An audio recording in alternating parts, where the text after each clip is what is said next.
This is exciting! So cold outside, like, I'm not freaking kidding. It feels like -0.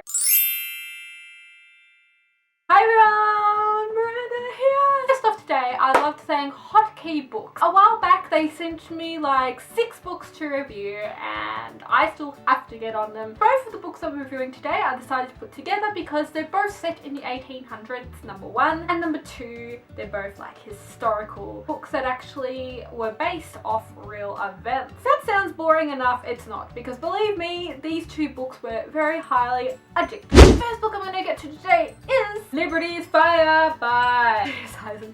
This is a fantastic, beautiful, gorgeous book. Please pick it up. It's based in the revolution in 1871 in Paris. Written in multiple point of views. The first one is of this girl. My pronunciation for this is going to be really bad.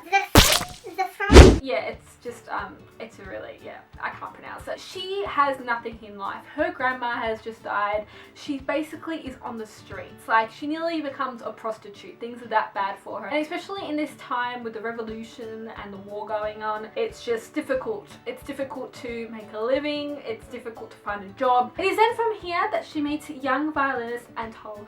And he is just gorgeous and beautiful and they fall in love. But at the same time, there's this war going on and, you know, they want to fight and they're against it. It's just a really powerful read. The positives that I have about this book is the way it is executed is just fabulous. I love the 1800s. It was just so simple, and the storyline and the way the author brought real historical elements into it. It was just spot on. Like, they made history come alive through these characters and I really felt that love story. I thought it was quite believable. Throughout time, sometimes I thought it was a bit hickledy because they didn't really know each other that long before things started to happen, but hey, that was the old days and that's what used to happen. What really got me and I thought was really beautiful was Antol has this friend called Jules. Jules is a photographer, and back then, you know, photography, it was just like wow to even have a camera. He takes photos of a lot of the things in the war that are going on. I was looking on Google and I'm like, oh, did the author actually base that on a photograph that was taken from back then? One thing I would say that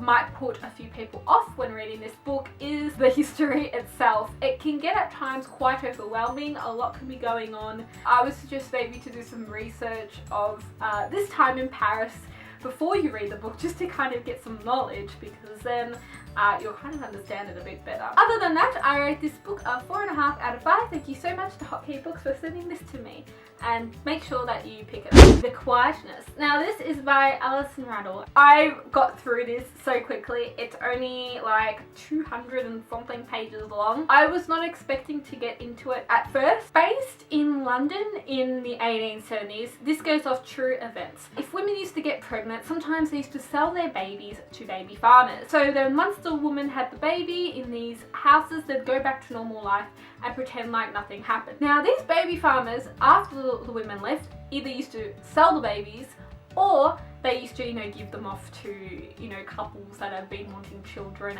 and can't have them. Now some used to kill the babies. This is kind of where this story is heading. The author based this book on real events. There used to be this maid that used to work in this house with 2 older women, and these older women were the baby farmers that used to get the babies. So the author based it off the experiences of an actual maid that used to work for these 2 women and the things that she used to see go on. It's not all about this maid, it is told in 2 perspectives. The first one we have the maid, which is Queenie. Queenie is just living in the dumps. She doesn't have much. Her mum is just popping out babies all the time and she doesn't feel really included in her family. So then she goes and finds a job and works for these 2 women. We then also have this girl called Alison. She's really rich and she has it all, except one day she gets raped. From then on, the 2 girls meet, but they have a secret. You don't find that out till the very end. I love the rawness, I love the reality.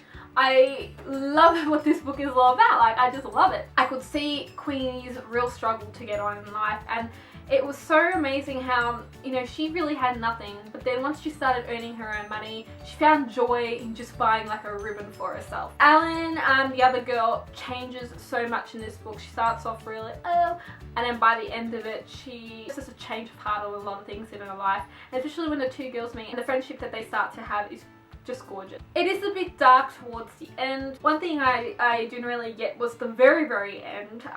It kind of was wrapped up in this weird way. I wasn't feeling it. I didn't know if one person actually perished. I was just a bit confused. I didn't expect to love it as much as I did, so make sure that you get on this book. Thank you so much to Hotkey Books for sending me both these 2 books. I highly appreciate it. They also sent me Letters to the Dead, The Lovely and the Lost, and How to Be Bad. So I will have reviews on them very shortly. I am Miranda. Thank you so much for watching. See ya.